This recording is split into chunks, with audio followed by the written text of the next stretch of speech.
O outro lado da história. Sempre vendo e revendo, sem medo, aos mitos, verdades e curiosidades sobre o passado. Programa 3. Nilo Peçanha, o primeiro grande e ignorado presidente negro do Brasil. Parte final. No programa anterior, começamos a contar a história do rapaz de origem pobre e mulato que chegou à presidência do Brasil, onde afirmei que ele se fez um dos mais admiráveis exemplos de homem do povo que chegou ao poder, realizando um governo excepcional, se considerando seu curtíssimo mandato de apenas 17 meses. Tanto que por isso, um artigo do jornal Tribuna de Petrópolis, de 20 de maio de 2001, até chegou a comparar Nilo Peçanha com Juscelino Kubitschek, o tão idolatrado presidente do lema 50 anos em 5. Definindo assim a ambos como progressistas no bom sentido, democráticos, donos de muito jogo de cintura, grandes almas, gente de bom astral, que não odeia, que não guarda ressentimentos, não persegue, não usa o poder para humilhar e destruir, e que sempre escondeu a sua origem negra. Foi ou não foi? Sim, isso é a mais pura verdade. Mas venhamos e convenhamos, seria difícil esperar que Nilo não escondesse a sua origem negra. Pois é só lembrar o que já vimos no programa anterior, o quanto ele já fora perseguido em função da cor de sua pele também. Mas por outro lado, Nilo Peçanha nunca escondeu ou negou a sua origem humilde.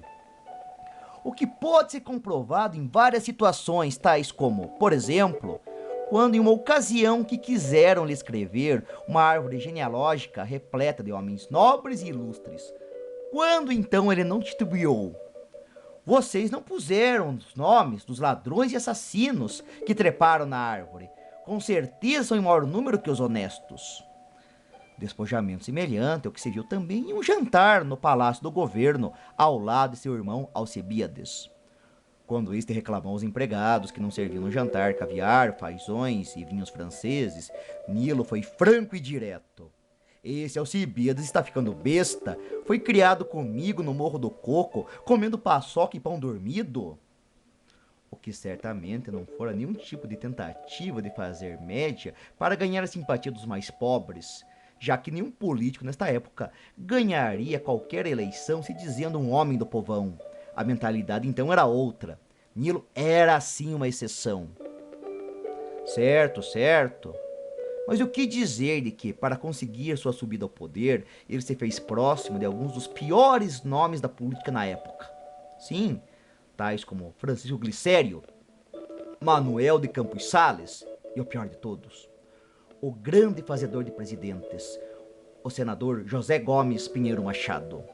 Muito a se dizer, a começar que ele, chegando ao topo do poder, ele não se acomodou nessa situação, não como muitos já fizeram ao longo da história. Ligações vergonhosas, mas que foram necessárias para chegar aonde chegou. Ou seja, em vez de bater de frente com o sistema, ele jogou pelas suas regras. Todavia, uma vez no topo, ele não agiu como a maioria.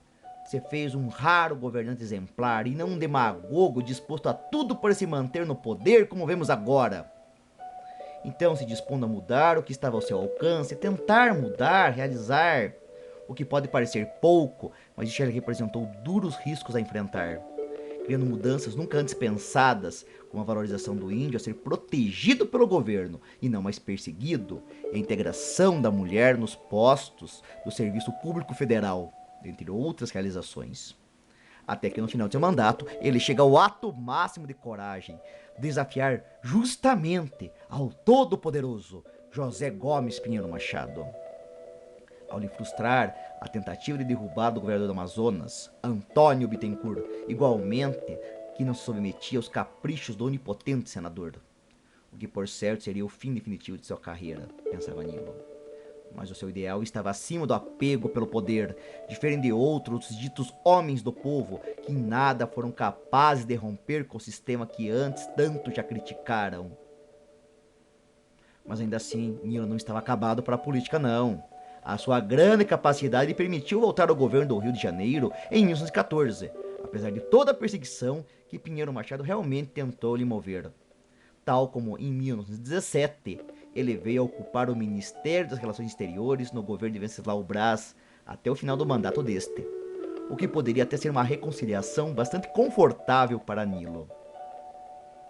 Se não fosse que sua determinação em não se vender por vantagens meramente pessoais o fizesse então apoiar nas eleições presidenciais agora em 1918 o baiano Rui Barbosa, ao invés do escolhido pelo governo Epitácio Pessoa. A derrota seria óbvia e o preço disso a morte política. Contudo, Nilo não se deixaria dobrar. Não.